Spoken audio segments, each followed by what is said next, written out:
My name is Stephen Lambert.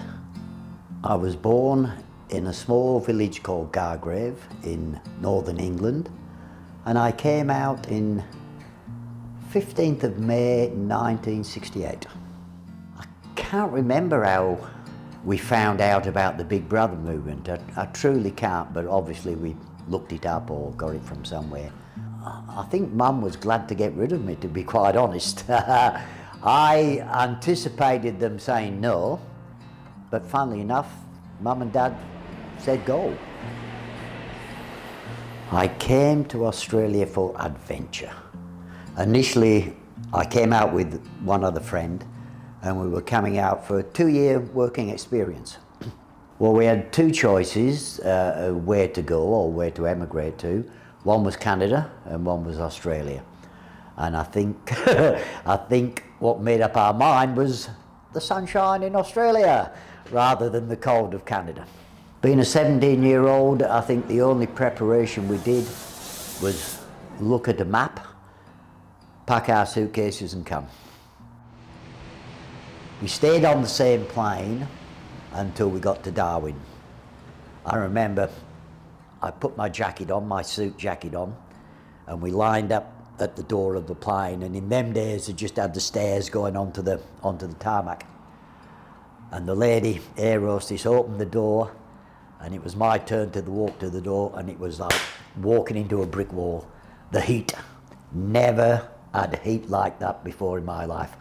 The guy I came out with, Bevan, he chose to go city work, and I chose to go farming.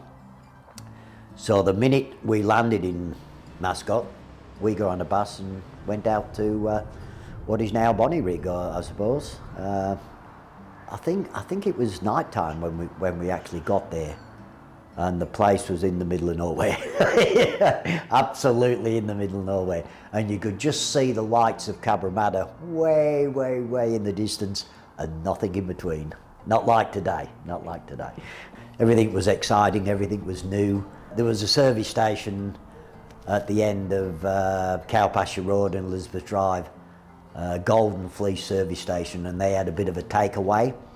So we used to go down there and grab a hamburger and coffee and meet the local girls, as you do at 17.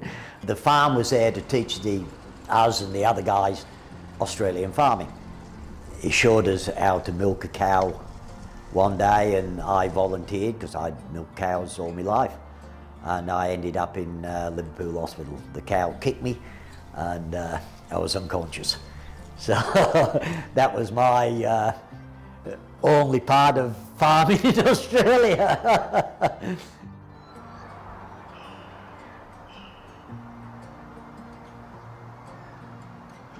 Money was starting to run out. I'd written to Mum for more money, but in them days you didn't have electronic transfers and things like that. You had to wait for money to come in an envelope, with the mail. So I never went farming in Australia. The first job to come up was working on a service station in Jerilderie, and he said, any volunteers? And I went, I'll take that, thank you. So I'm not sure, I think I was on the farm for possibly 2 weeks, maybe 3 weeks. And then I took the job in Jerilderie. Maybe a year and a bit I stayed there. And then I did a naughty thing. I did a moonlight flick from Jerilderie back to Sydney. So it was the end of my time with the Big Brother movement, but they'd been in contact with my mother. And of course Mum was writing to me, but she didn't even know where I'd moved to. So it took a little while to get back with Mum, and the Big Brother movement were looking for me. But once again, 17-year-old young buck, you don't care about that. Reflecting back, probably the best decision I ever made. I couldn't imagine living in England. Australia's my home. I was born in England. I'm as Australian as an Australian.